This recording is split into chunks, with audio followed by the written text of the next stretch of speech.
transition pictures for the Jamaican reggae singer Bob Marley, who died in 1981 at the age of 36 of melanoma. It was actually melanoma under one of his toenails, which is really strange. And he wouldn't have his toe amputated.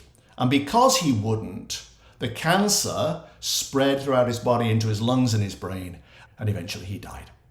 Now, as you know, I'm not terribly into music, but even I have heard I Shot the Sheriff and No Woman, No Cry. The guy was a legend.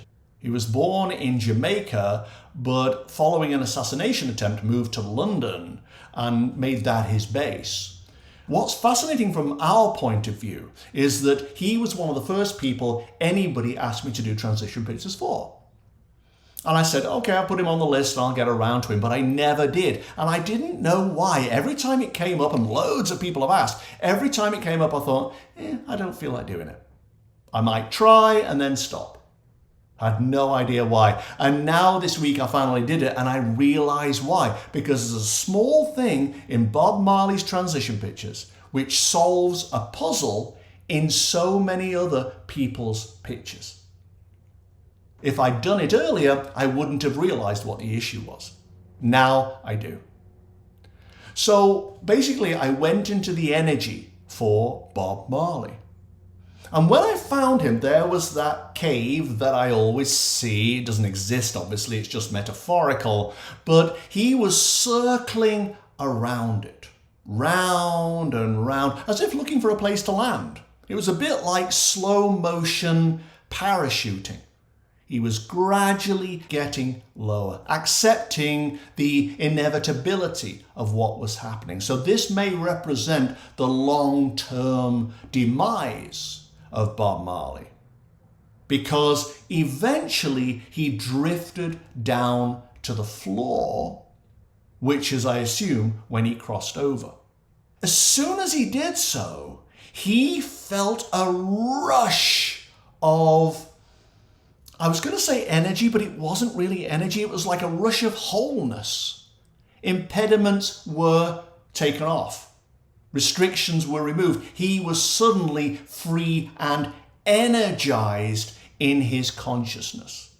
And he felt so light that he didn't even, in the pictures, walk around. He sort of floated, but making pedaling motions with his legs like he was riding an invisible bike.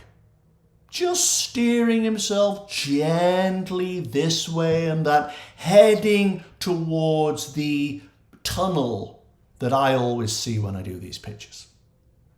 What was fascinating about the tunnel was that the floor was covered in undulations, in ridges. He could float up the tunnel if he wanted to. Or he could crawl over the bumps. If he crawled over the bumps, these would take the skin, metaphorically, off his shins, off his knees. This was dealing with ego issues. Whatever problems he'd had in life, they were all here to be surrendered, to be let go of. Or he could float over them. He had a choice. And this is where I realized what the issue had been all the way through the other transition pictures. I had assumed that we in the transition process let go of ego concerns, belief systems, fears, worries, grief, or whatever it might be. We let go of them. What these pictures taught me was that we're not letting go of ego concerns, we're letting go of our attachment to them. Part of moving from mortal to immortal, from form to formless, is that we have to unravel the knots that we carry with us in life. And we can choose to unravel them during transition, which can be a challenge from what I've seen so far, or we can do what Bob Marley did, which was simply release his attachment to them. Now, I know he was a Rastafarian. I don't know anything about that particular religion. But it could well be that his approach to his transition was rooted in that belief system, because he was wise enough, he was mature enough and conscious enough to know that he didn't need to suffer. He could simply let go of his attachment to everything and float over the issues, leave them behind. And that's what he seemed to do. The tunnel for him was longer than it was for other people. He got to the top over the bumps, made a right turn, carried on up, and eventually it brought him to the symbolic dome of light that I always see. But he did something that other people haven't done.